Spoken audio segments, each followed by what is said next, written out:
Germany broadcasting, people of Britain, greetings from the Third Reich. This is the voice you have learned to fear. This is the voice of terror. Again we bring you disaster, crushing, humiliating disaster. It is folly to stand against the mighty wrath of the Fuhrer. Do you need more testimony of his invincible might to bring you to your knees? Very well. Are you ready, operative number 7? This is the voice of terror. A secret airplane factory somewhere in England. Listen, the screams of the dying can still be heard. This is the voice of terror. Are you there, people of Britain, shivering in your cellars? Listen, operative 41. The fuse is lighted. Oil to fuel your navy, to feed your tanks. There it goes up in smoke by the millions of gallons. This is the voice of terror. Do you still believe that there are secrets unknown to the Fuhrer? Listen. Tonight at 7:10, an important diplomat boarded a train at a little station outside Liverpool. Each split second is accounted for. The rails divide. The train hurtles through the air. The diplomat will make no report in London. This is the voice of terror. Englishmen, do you still await your doom in your stupid, stuffy little clubs? It will come, I promise you. Operative 23, the time is now.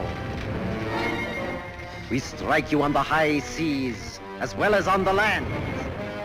This is the voice of terror. Englishmen, the Fuhrer strikes you now as he pleases. Water pours through your greatest dam, smashing everything before it, even as our invincible armies roll toward their objectives.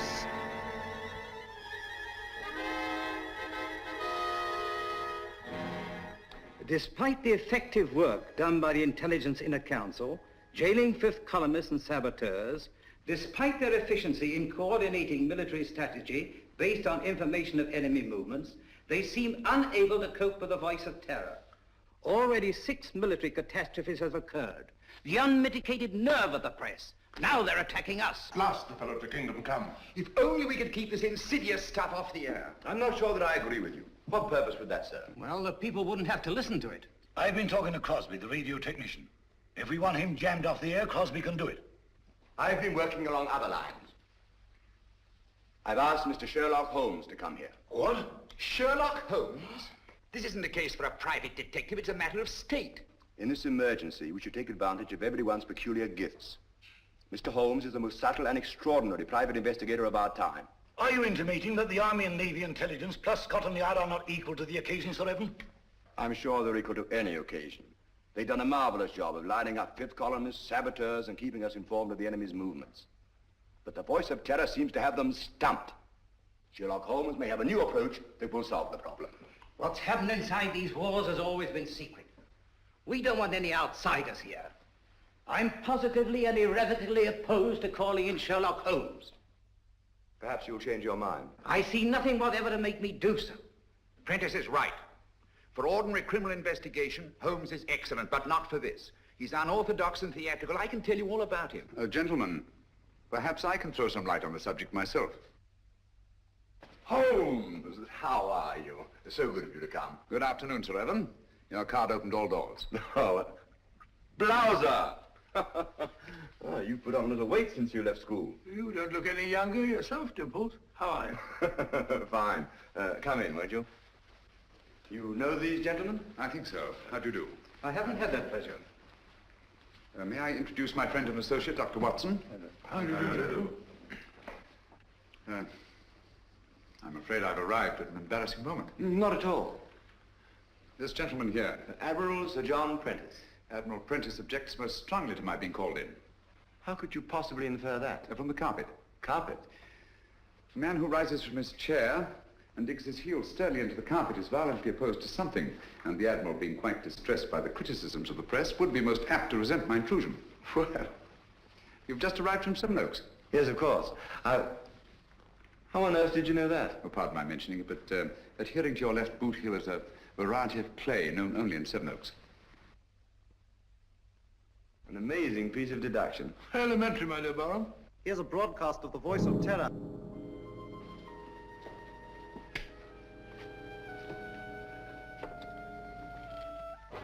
Greetings from the Third Reich. Are you listening, stout fellows across the channel? Are you listening, you little body of incompetent men known as the Inner Council? Today, a new thrill, a new proof of the invincibility of the Fuhrer. Right now, a crack express train laden with British troops and nurses is speeding across England. In just one moment, it will leave the rails forever, crashing twisted metal, the cries of the dying. They can't. Now, They wouldn't dare. It's impossible. They couldn't have got on the to men it. are laughing, joking. That one in the third car reads a letter from home. It is the last letter he will ever receive. The train is rounding a curve. Its whistle is screaming. Farewell, it is saying. Farewell. You have just heard an exact reproduction of the way it sounds, the way it must actually be. The hearts of the German people bleed that innocent men and women have to be killed because your stupid war man... Shaw speaking. Have you any news of the Liverpool Express? Time and time again offered in peace.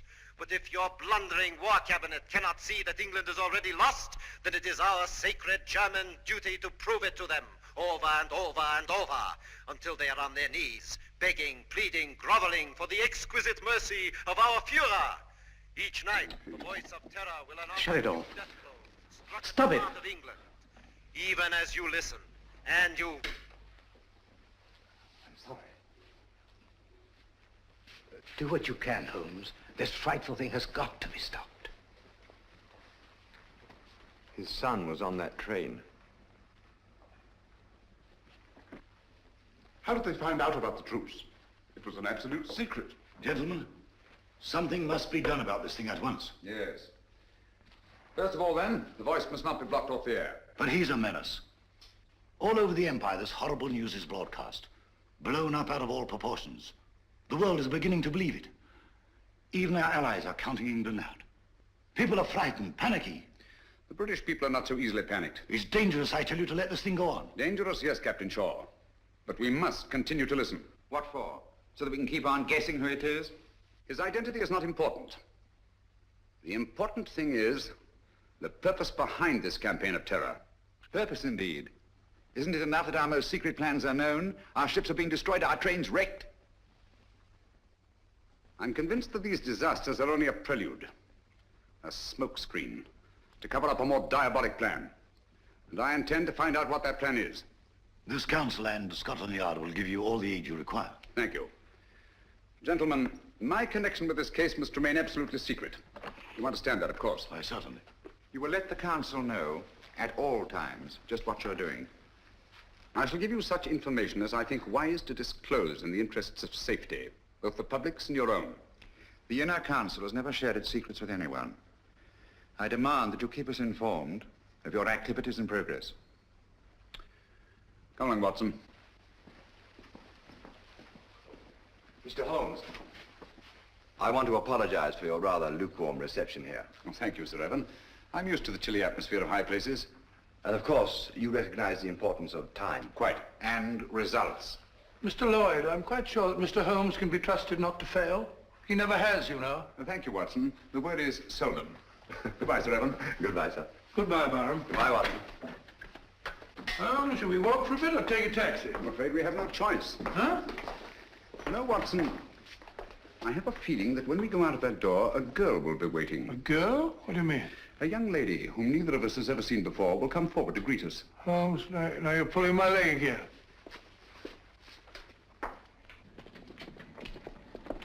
Mr. Holmes, I'm Jill Grandis. How do you do? This is my friend, Dr. Watson. How do you do? How do you do? I've been assigned to drive you around. Thank you. Good gracious me. Where do you wish to go? Baker Street. I know, 221B. Come on, Watson. Hurry up, old fellow.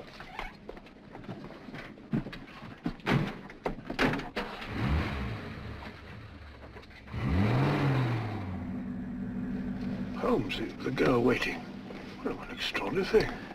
Elementary, my dear Watson. No, it's an amazing deduction. How on earth did you arrive at it?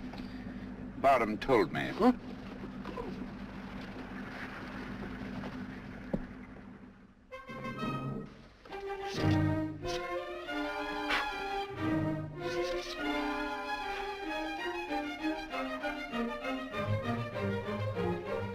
Oh, don't you worry, Mrs. Hudson. Just giving her a bit of a clean. Now we're on a case again. The joints are a bit rusty, like mine, you know. Is he back in a case again? Case? The greatest case of our career. Oh, mercy, it always is.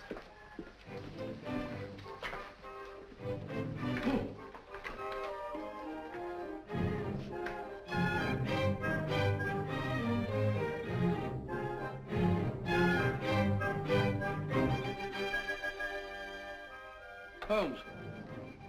I say, Holmes. What? That's right. Well, if you ask me, it's disgraceful. Beethoven's Fifth? Not at all. It's very good. Sir Ronald Headley's conducting very well tonight. I don't mean the concert. No? England's in danger. Heaven knows what frightful disaster's happening, and you sit there calmly listening to the wireless. Music has charms. Very restful. That's got nothing to do with the whole... Contrary, my dear Watson, it may have a great deal to do with it. Oh, really? I don't see what.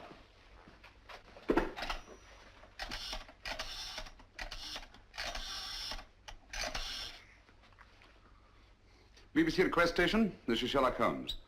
I understand you play recordings. Would you mind playing Beethoven's Fifth, conducted by Sir Ronald Headley? Thank you very much. But you just heard it. I like it. Huh?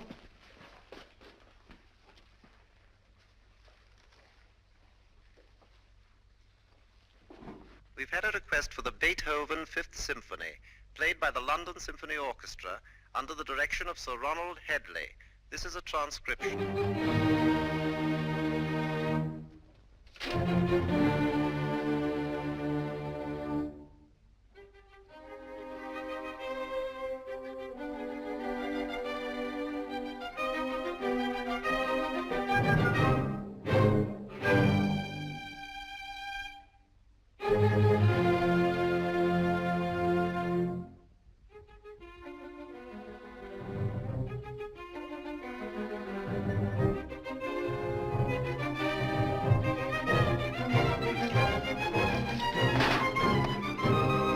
What's all that about? Hmm? I say, Holmes, I don't think... Shh.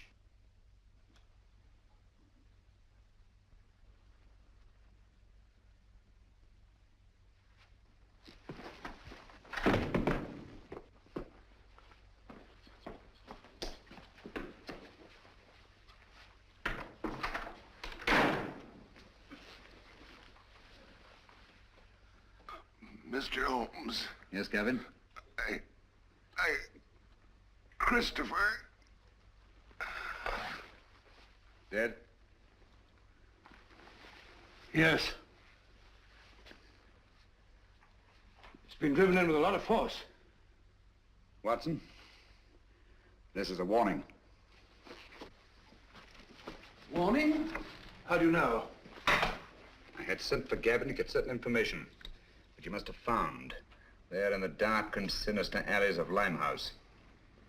He came with his message, which someone doesn't want me to hear, someone determined and dangerous. What's the good of a warning of danger? You don't know from what or from whom? That we shall have to discover. This knife was thrown by the tip, from a distance of about 50 feet, by a man about 5'10". Steady, Holmes. Elementary, no fingerprints. But the distance. And the man's height. The angle of entry. And the force with which he penetrated the victim. But Holmes, what do you suppose he meant when he said Christopher? We must find out at once. Come on, Watson. Huh? Come in. Oh, Mr. Holmes, I saw a fella lurking about your steps tonight. Blimey, he won't lurk no more. Pull me out. Take care of it, Dobson. Very good, sir. How did it happen? Haven't time now. Get your coat on, Watson. We're going out. No. Holmes, you promised. Oh. Where are we going? Limehouse.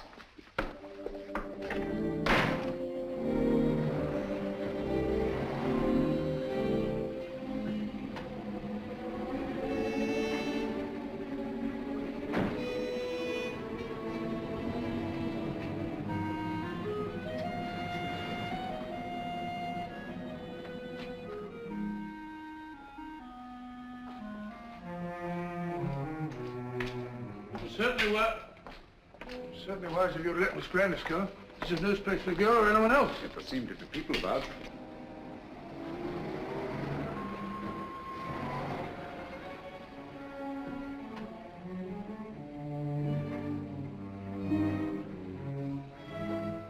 Even Miss Grandis. If I'm not mistaken, she's keeping an eye on us. You're Mr. Sherlock Holmes, ain't you? Yes. I wouldn't come down here if I was you. This is Limehouse, and we don't fancy your sort of bloke in these parts. The fellow's absolutely right. Hadn't we better Quiet, be... Watson. This is still a free country. A man may walk where he pleases. And live to regret it. Live, yes. Regret it, I think not. Step back. Come on, Watson. Unfriendly, what? Speak a break.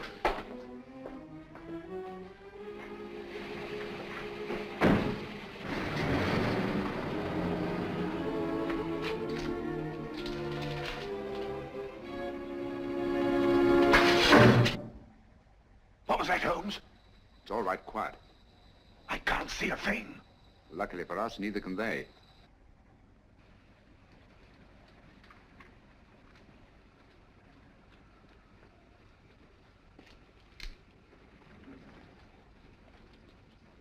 Apparently the enemy has found out that we joined forces with the government. What makes you think that? This knife, like the knife which killed Gavin, was thrown by a former habitué of the docks in Hamburg. It's a German knife. The knife throwers of Hamburg are extremely expert. Mr. Holmes, can't we come back in the daytime? Certainly not. I don't think we're safe. No one in the world is safe now, Watson. Least of all us.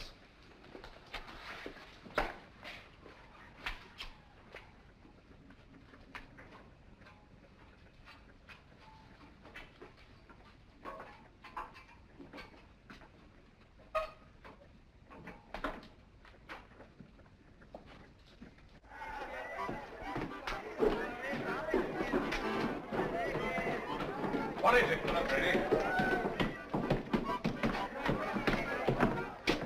Don't tell me that you don't recognize me. Mr. Sherlock Holmes. I got a specially ugly lot here I'll tonight. take my chances. I can't keep you out, Mr. Holmes, but...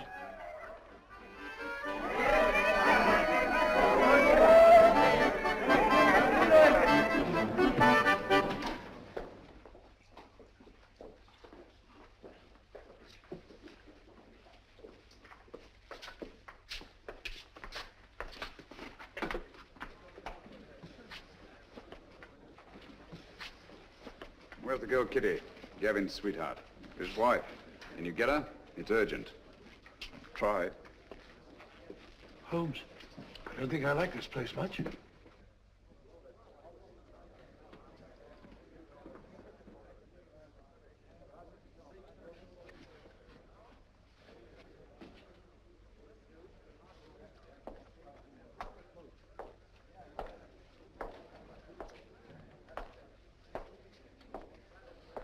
Well, just sit here if you don't mind. I think you'll recognize me, Mr. Holmes, if you look hard enough. Camberwell. You've got a long memory. Like me. Tarleton murder, 1932. Of course, I sent you up. Mr. Holmes, don't you think we better be... Stow your gab. For 10 long years I've been sitting down there in Dartmoor. For the old 10 years, one thing's been preying on my mind. Only one? just one. Someday I'll be getting out of here, I kept saying to myself. And when I do, someday I'm going to come face to face with Mr. Sherlock Holmes. Now you are. And now I am. Just who was it told you it was me who slit the throat of that swine Tarleton? I want an answer. You told me. Me? On the windowsill you left 4 infinitesimal pieces of ash from a particularly revolting kind of tobacco that you were known to use. The knife blade was sharpened by a left-handed man. You signed your name to the crime. So that's what? Exactly. Very careless. Careless. It's criminal, I calls it. I ought to be shot. Perhaps someday you will be. You can put your revolver away now, Watson. Well, Holmes, you never know.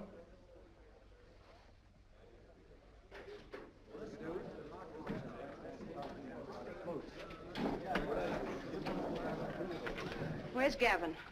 Sit down, Kitty. Where is he? You've got him into trouble. What have you done to him? Take it easy, Kitty. Gavin's dead. Dead? Oh, it ain't possible.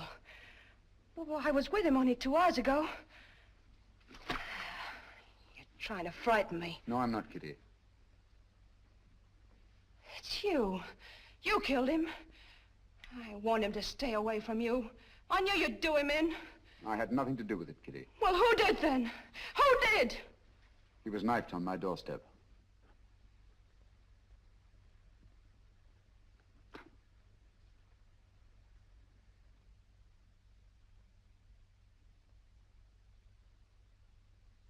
I'm sorry. I'm deeply in his debt. Before he died, he said one word. Christopher.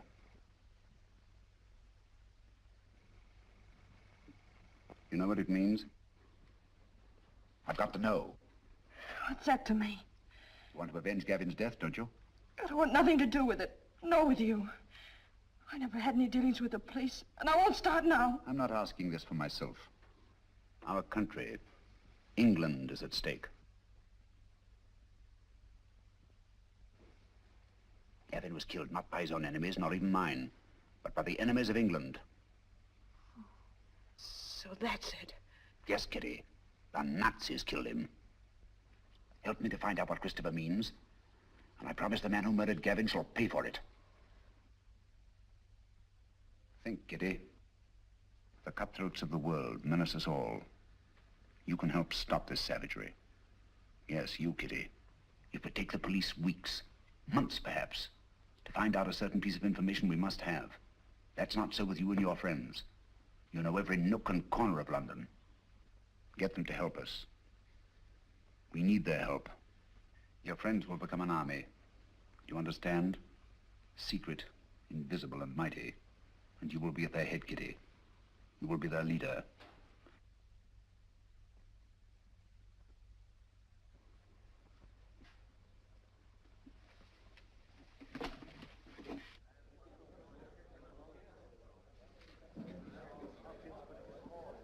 Grimes, do you know what Christopher means?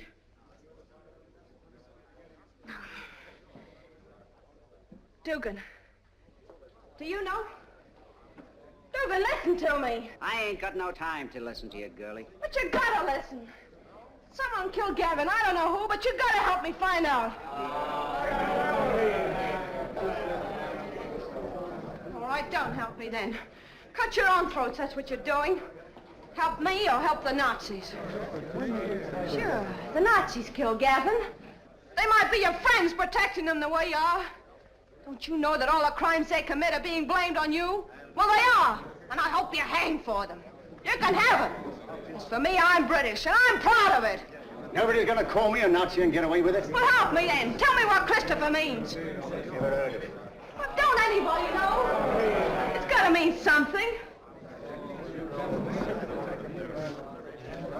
Speak up if you know what it is. Let's have it. Don't mean a thing to me. You've been a creep in the corners all your life.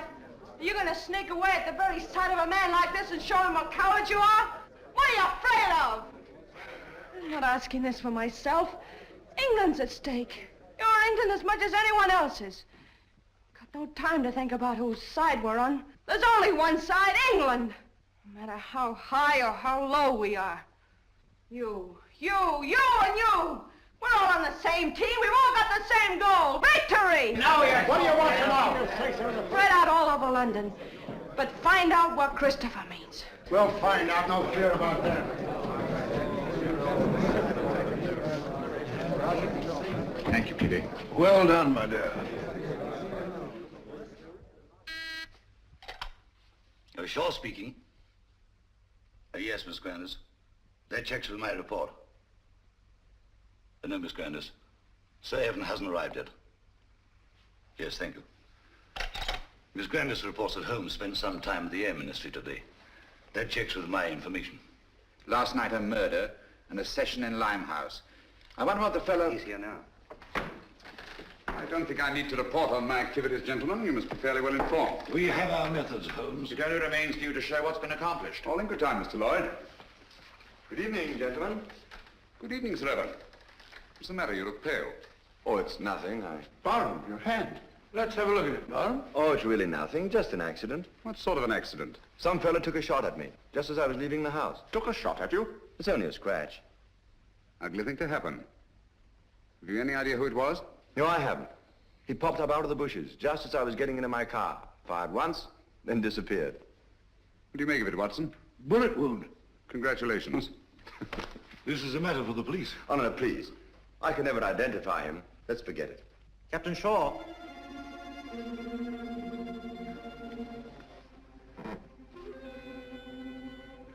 People of Britain, greetings. Is it shock you need? Very well. We Nazis can produce them till Britain's proud head is in the dust where it belongs. People of London, look out of your windows. You will see your promised disaster written across the skies.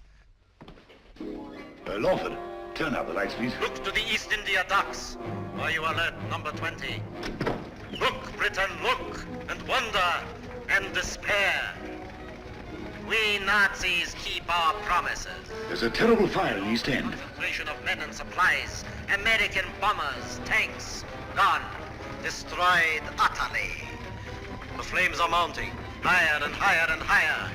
Now the glare must be visible even to the short-sighted leaders of your bewildered government. Mark well the towering fires. They consume your new planes from America, your meager store of tanks, your puny munitions, and your food. Planes that were your only defense against our all-powerful Luftwaffe. Tanks and munitions that you prayed would hold against the magnificent 50-ton German land monsters, which will soon be crashing through your very houses. Food. Desperately needed morsels you...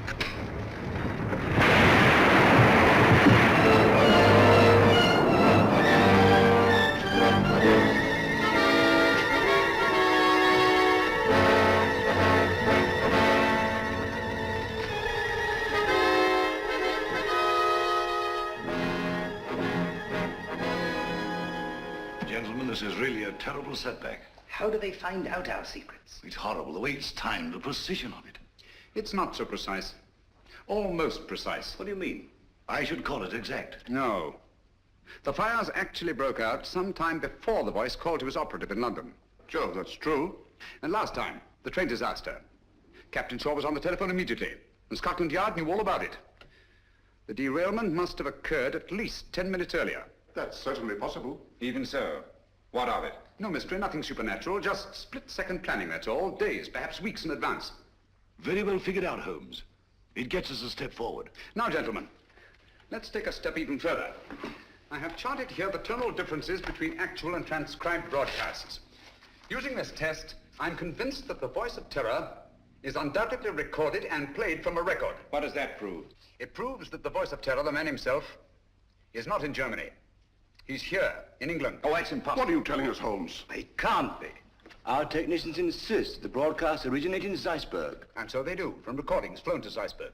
It's impossible, Holmes. You can't expect anyone to believe that. It can't be done. Thanks to the Royal Air Force, I have some rather curious information. At irregular intervals, 6 Nazi bombing planes come over and drop their deadly cargoes on non-military objectives. A meadow or a sheepfold. That's nonsense. The Nazis aren't fools. They don't waste ammunition. Of course not. Then what's the purpose? To divert attention from the fact that a single plane breaks formation each time and disappears. But why? Gentlemen, that lone plane picks up plans, maps, secret military information, and the voice of terror's timed and recorded speech and flies them to Germany. I can hardly believe it. Sensational, if true. It's incredible. Fantastic. Mr. Holmes, Yes? there's a person outside asking... A lady? Ask her to come in. Excuse me, gentlemen.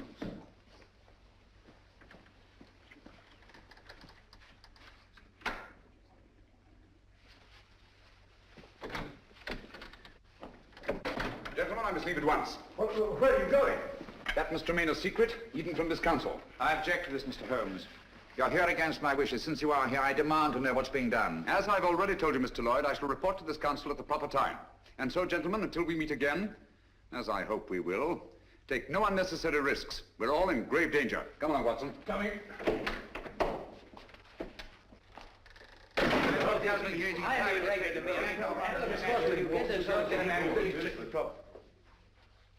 Stay.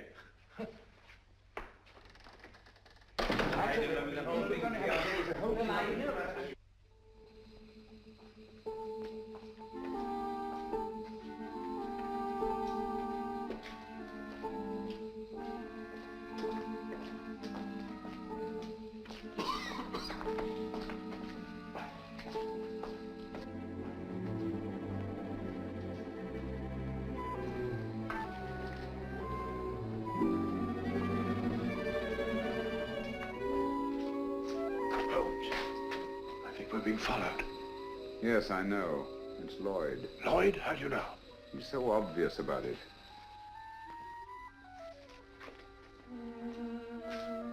Good evening, Mr. Lloyd. You going our way? I intend to find out what you're doing. Even to the point of following me? This is our business, you know, as well as yours. All right. Come along.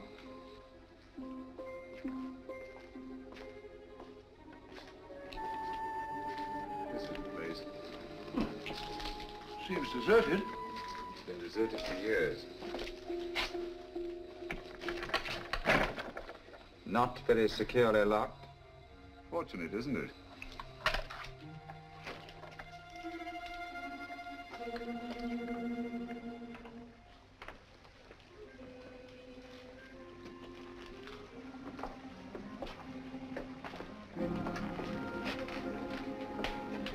Water. It's the river.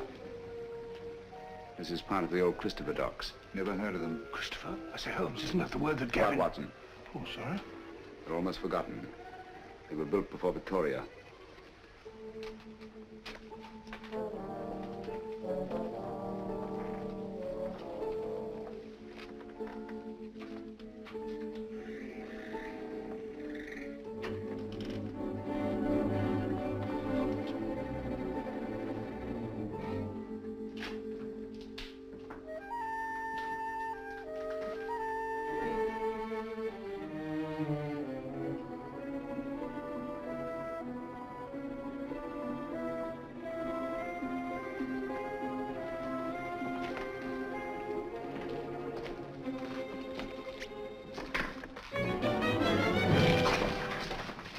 Oh, red.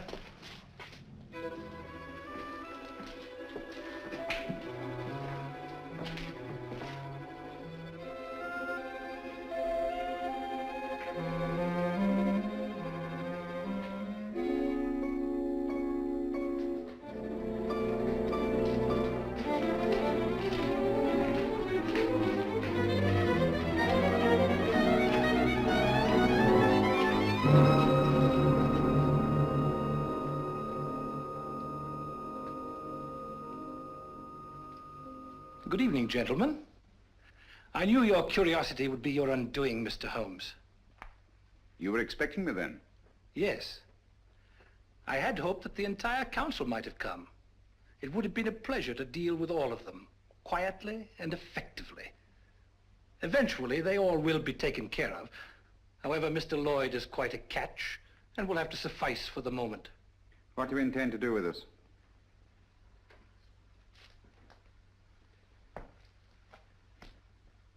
Were it not that time is so pressing, we might first put you on trial. On trial for what? Crimes against the Third Reich. Misguided efforts to wreck our inevitable victory. Mr. Lloyd, your super-British patriotism, your blundering but sometimes effective intelligence efforts are well known. We have quite a score against you, which will be settled. Dr. Watson. A fair physician, no doubt, but of no consequence. To our stupid British minds, every life is of consequence. A quaint notion of an even quainter nation. We are not like that. We know that only the powerful are worthy of respect. Let our record speak for us. Your record speaks. It's brilliant. Thank you. A brilliant record of rapacity, cruelty, torture, deceit, and murder. Murder?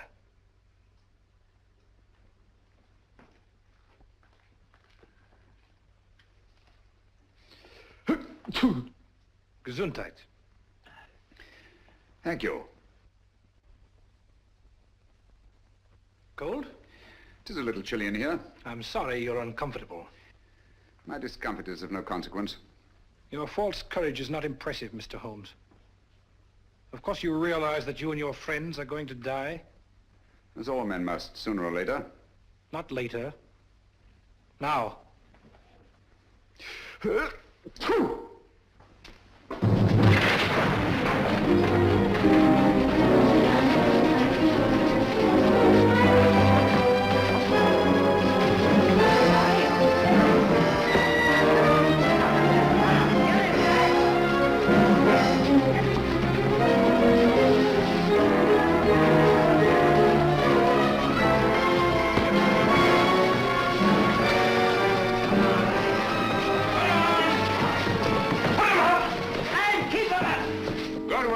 It's a pleasure, sir. All right, then. Line him up there against the wall. Come on, get back again.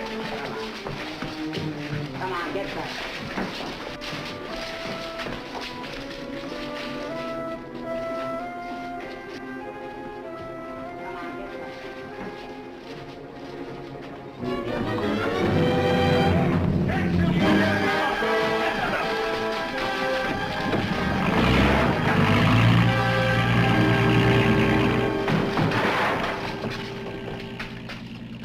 Got away. Oh, most unfortunate. I blame myself severely. I should think you might, Holmes.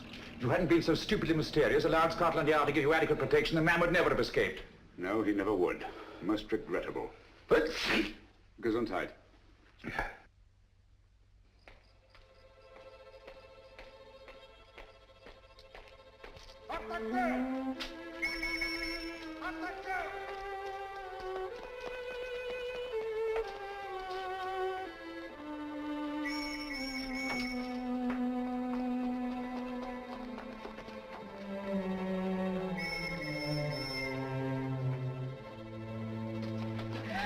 Keep quiet.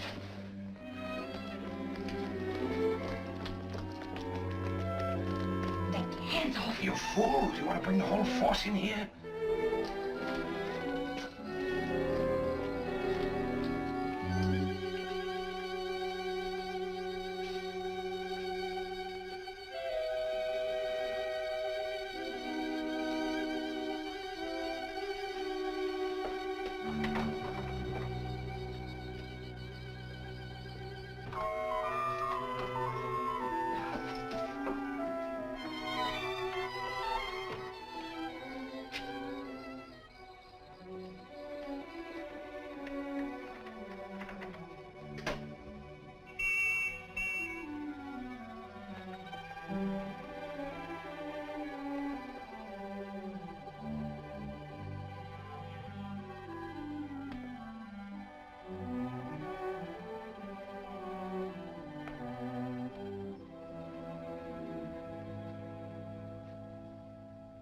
So that was it, eh?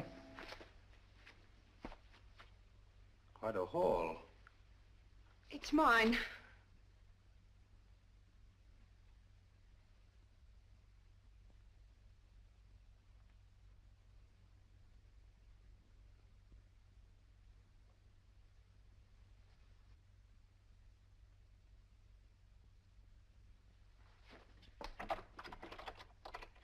Go ahead. Your friends, the police, are undoubtedly still out there.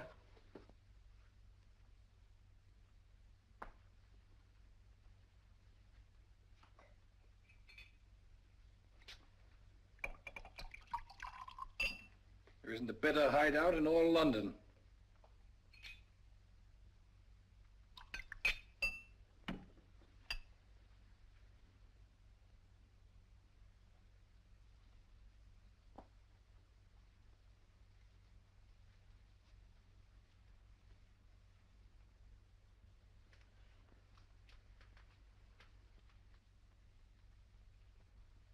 This will quiet your nerves.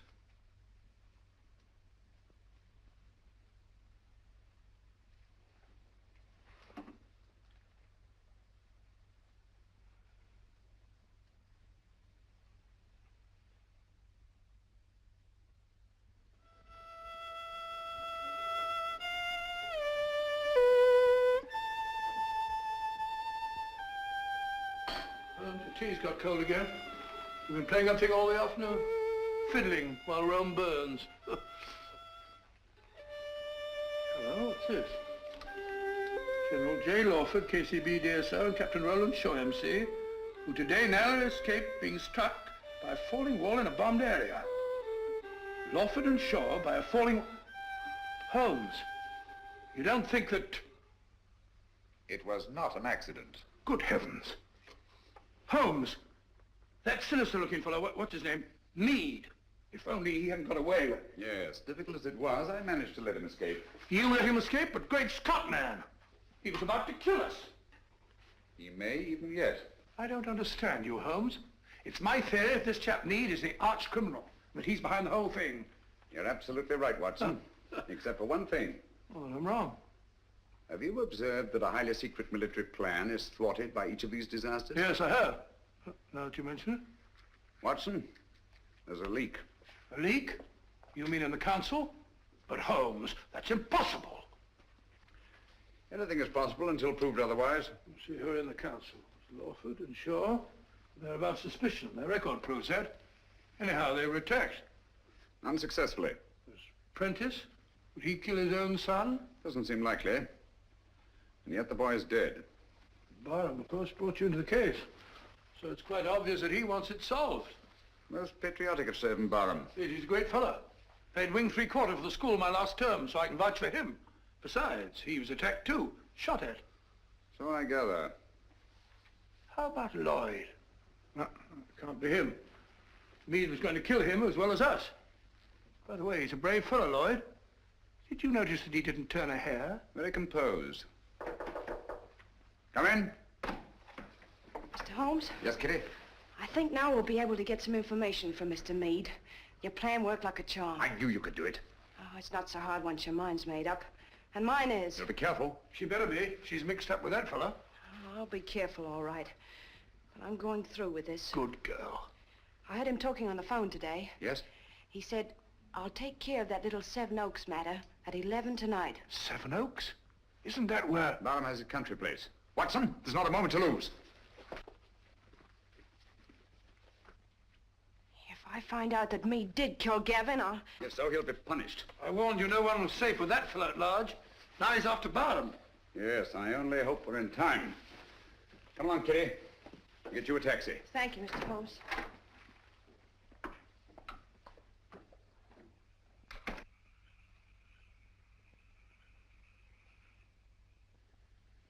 You think you ought to go alone, sir? Worrying about that escaped German agent, huh? He threatens to kill the entire council, sir. Calm, Smithson. Took bigger chances than this in the trenches. You've forgotten. I know, sir, but we were younger then. And there were no such thing as Nazis. I'm ready for him. I understand, sir.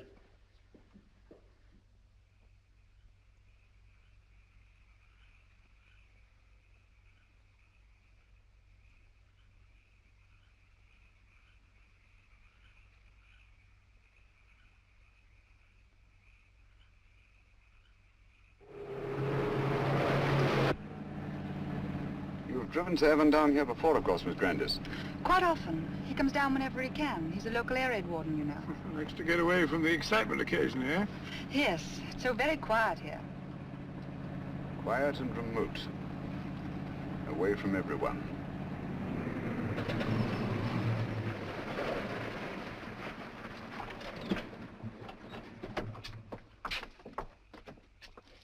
Yes? Oh, Miss Jill. It's all right, Smithson. Where's Sir Evan? On his rounds, miss. Which way? Down that lane of trees, sir. I'll go. You stay here. You too, Watson.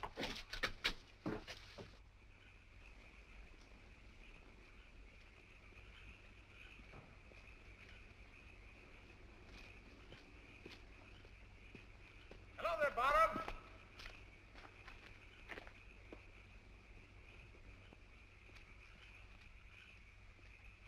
Holmes, what on earth are you doing out here? I've been worried about you. Yes? That fellow Meade appears to be in the neighborhood. Do you mind if I go along with you? I feel better about it. Not at all. I'd appreciate the company. You know, it gets quite lonesome, especially on a night like this. By the way, do you feel you're getting any nearer a solution of this terrible business? Yes, the end is in sight. Really? Well, would you mind telling me? Listen. Air raid sirens. Yes. Coming our way. Yes. Yet I don't seem to hear any planes. Wait a minute. I can. Look, there's one. She's coming right over.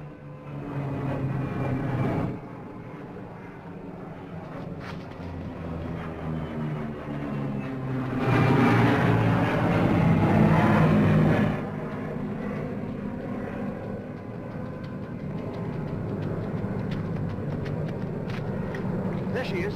How's theirs? There's Holmes. He's coming in for a landing.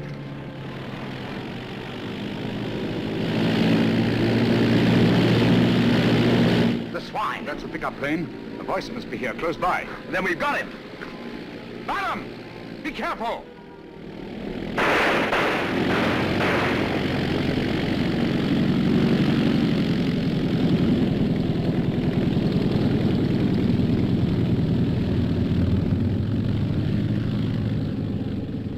I can't understand you, Holmes. Why didn't you help me? We almost had him. You're too impatient, Barham. My patience is exhausted. This has got to stop. Thought you'd have solved the whole thing long before this. What happened? Is that a Nazi plane? Yes, I saw the filthy swastika myself. Great Scott. Took a shot at him, but he got away. And Meade also got away. Well, I better go and report this. You'll go with you. Come along, Watson. You needn't bother. I can take care of myself. My dear fellow, there's no use taking chances. I'm afraid you're a marked man as long as Meade is at large. Come on.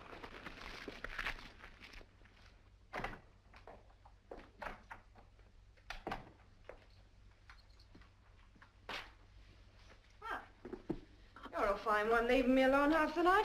You think I like it? I want to go out and have some fun. Don't bother me. Said you were going to let me work with you. Someday you'll come back and I won't be here. Where would you go? What's my business? Maybe you'll be waiting here next time and I won't come back. Don't talk like that. I'm sorry, Kitty. You seem sort of different lately. Anything the matter? Maybe the next time you see me, I'll be in a position of authority, of power. No longer hiding in the dark. Giving the orders, not taking them. What do you say to that? You're drunk. Drunk? Yes. When I was a boy, I dreamed a dream. I was dressed in armor, shining blue-gray armor. I rode on a horse through the streets where the people cheered, hailing me. I rode over the bodies of underlings, prostrated before me. Their blood ran out along the gutters like a river.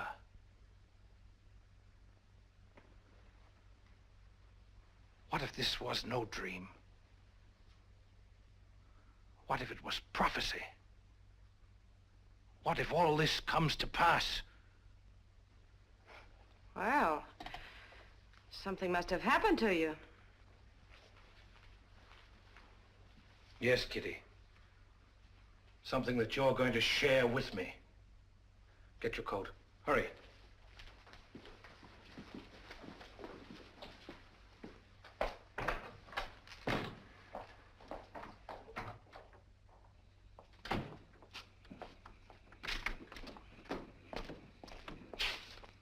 Right, you. Got plenty of petrol? Enough. Start driving.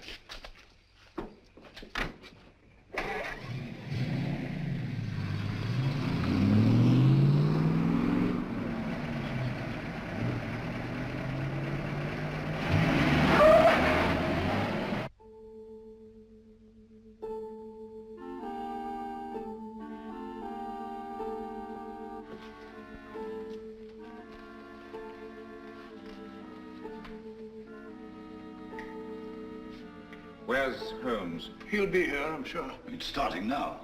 Here he is. You're almost late. I had to go to Downing Street. Good evening, ladies and gentlemen. Your favorite broadcaster, the voice of terror, coming to you from Zeisburg. Tonight I have something special for you. Where are you weakest, you weakening people of Britain? Consider well. Is it lack of food? Is it your stodgy leadership? Faulty ammunition? Scarcity of shipping? Lack of raw materials? Do you know that despite all your great efforts, your coasts are inadequately defended? Especially one coast. And there we shall strike. Swiftly, terribly. Tomorrow at sunrise. In a special broadcast at that time, I shall describe the carnage. Turn it off. What does he mean? What kind of threat is this? Remember, all our reports for the last few weeks have indicated abnormal enemy activity on the coast of Norway. That means an attack in force on our northeast coast. Then that's where we must concentrate all our forces, immediately. They'll never bring it off now that we know. This time the voice is boasting. Perhaps, but so far he's made good his boasts. What have you done to stop it? Shilly-shallying about while these crimes continue? This is the last straw. We must prevent this all-out attack at any cost. Sir Evan's right. All our available resources must be rushed to meet it. Withdraw material from elsewhere? If need be, yes. This calls for action, and lots of it.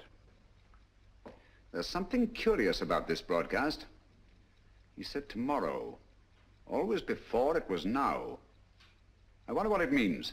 There's no time for wonder at this point. Mr. Holmes, your methods have got us nowhere. The situation demanded action and got none. Mr. Lloyd, I think I know when action should be taken. Nevertheless, we take charge now. This is a crisis you can't hope to deal with. A man to see you, Mr. Bring him in. Yes, sir. Mr. Holmes, sir. Last night I trailed Kitty and that fellow Meade. Yes?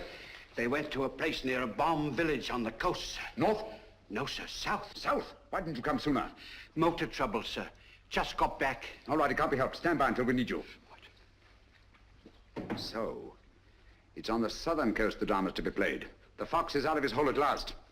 Meade has led us to the voice of terror. Gentlemen, we must set out at once. Are you mad? What sort of a wild goose chase are you suggesting? It's ridiculous. It's time to put a stop to this. Barham speaking. Yes, of course. We've been ordered to accompany Mr. Holmes.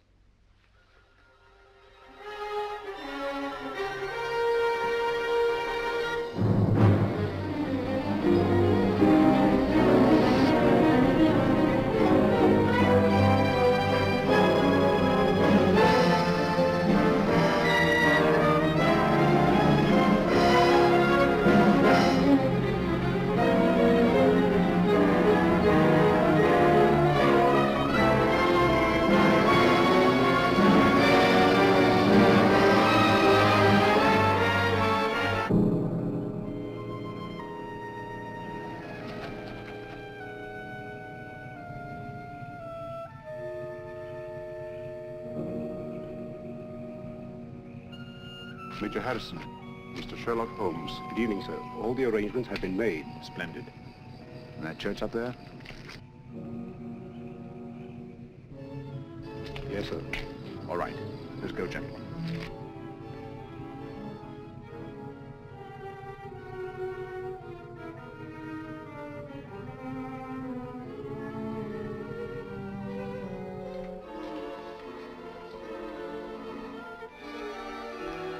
Von Bork seems to be delayed. He'll be here, never fear. You all understand your objectives. Sheila! Sheila! Yes, sir. You understand what you're to do? Yes, sir. I'm going with the first contingent to Liverpool. Your men are waiting there, organized to take control? They have been ready and waiting for weeks. What was that?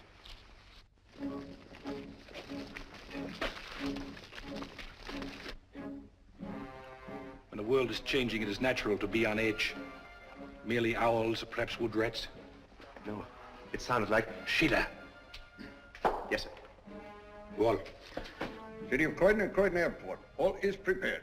You go. Birmingham, where I used to slave in the factories, but not anymore. The day has come at last.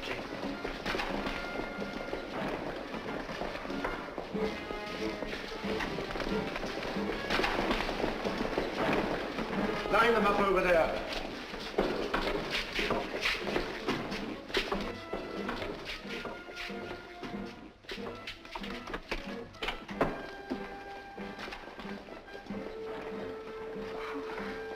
Mr. Holmes. Oh, I was afraid you'd be too late. I'm glad you're safe, Kitty. Come along, sit down.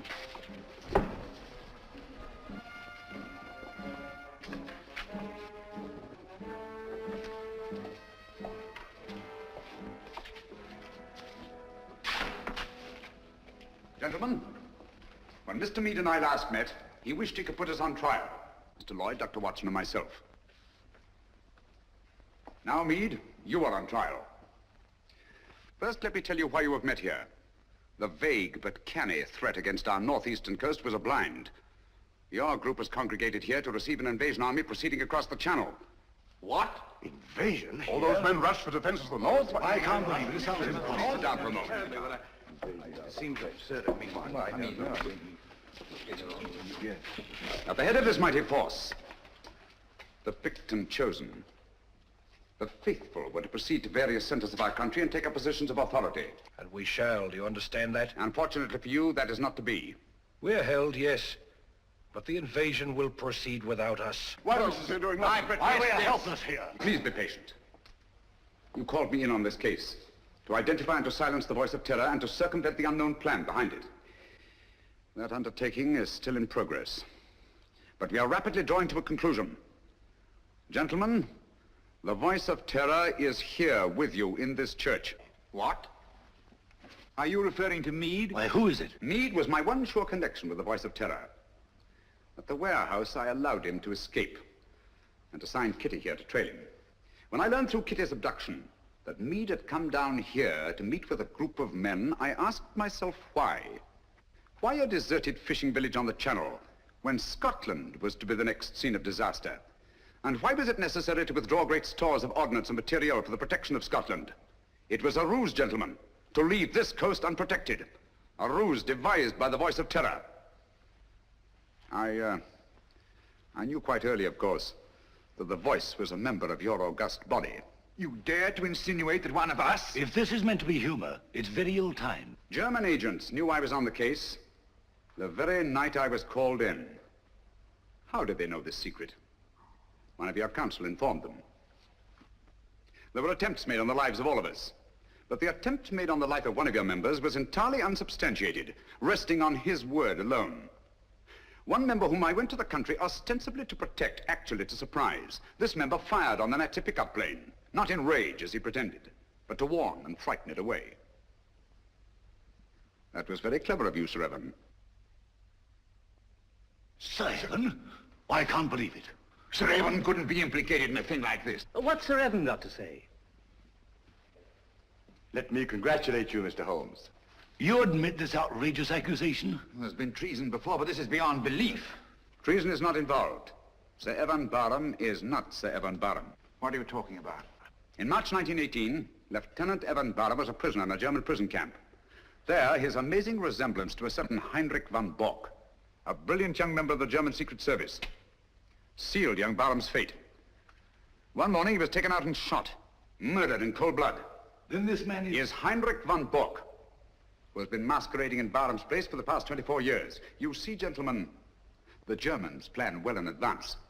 It's incredible. How could a thing like this happen? Barham had no immediate family. The details of his private life were avidly studied by von Bork, who was 3 years at Oxford and had a perfect knowledge of the English language and English habits. So, with possibly the help of a little plastic surgery, Not forgetting the considerable resemblance to Barham in the first place, the deception was carried through. Very clever, Mr. Holmes. I must say, Holmes, this is positively amazing. What made you first suspect Barham? The real Sir Evan Barham carried a scar from childhood. This one is about 20 years old. A detail, but significant. I can't believe it. It was Barham who insisted on your being brought into the case. A colossal piece of egocentric conceit. One to match your own, Mr. Sherlock Holmes. Of course I brought you into the case. To see your weak and silly handling, to watch you fumble and lose it. Are you too stupid to realize that this group is but a small part of our organization? We have men stationed all over England, ready to take command. They never will. They were all taken exactly at dawn, just as you were. So now we are trapped, huh? No, gentlemen. It is you who are trapped. Listen. Even now our Messerschmitts are roaring overhead, the vanguard of the invasion. Why are they not routed? Where are our boasted anti-aircraft guns? They are silent. Our little ruse was entirely successful. The coast has been stripped of its defenses. Preserve your vaunted British vanity as best you may in this your hour of most humiliating defeat. You have not captured us, my friend. We have annihilated you. Do you really think us so blind that we would strip this coast of defenses because of a voice on a phonograph record? The Council was deliberately misinformed about moving the defense forces. You are trying to save your face. Look, if you think I'm lying. Those are not Messerschmitts. They're Spitfires and Hurricanes. Returning from blasting your invasion forces, destroying men and barges by the thousand. Look further, Von Bork. Look below. Commandos, tanks, slipping away now that your invasion force has been destroyed to bring ruin and terror to your people.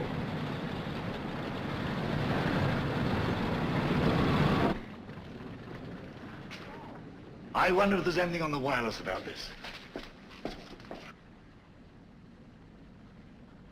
The BBC.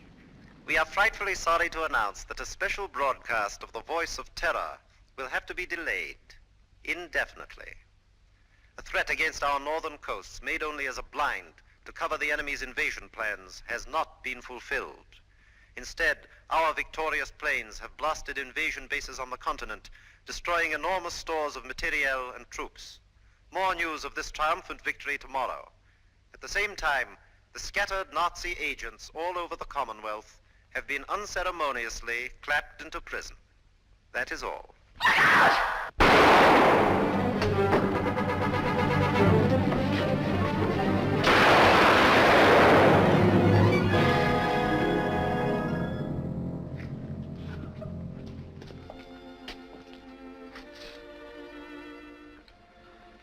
This girl merits our deepest gratitude. Our country is honored in having had such loyalty and devotion. We'll remember. Holmes, I don't know how we'll ever thank you.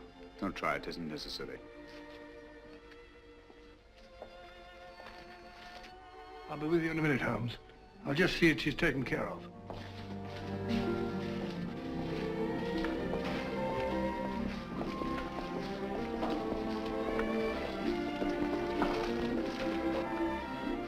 I always did think that chap was an imposter. Barham was a good fellow. Played wing three-quarter for the school.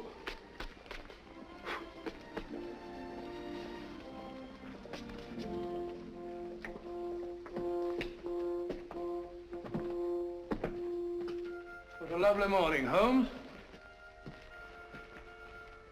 There's an east wind coming, Watson. No, I don't think so. Looks like another warm day. Good old Watson. The one fixed point in a changing age. There's an east wind coming all the same. Such a wind has never blew on England yet. It will be cold and bitter, Watson. And a good many of us may wither before its blast. But it's God's own wind nonetheless. And a greener, better, stronger land will lie in the sunshine when the storm is cleared.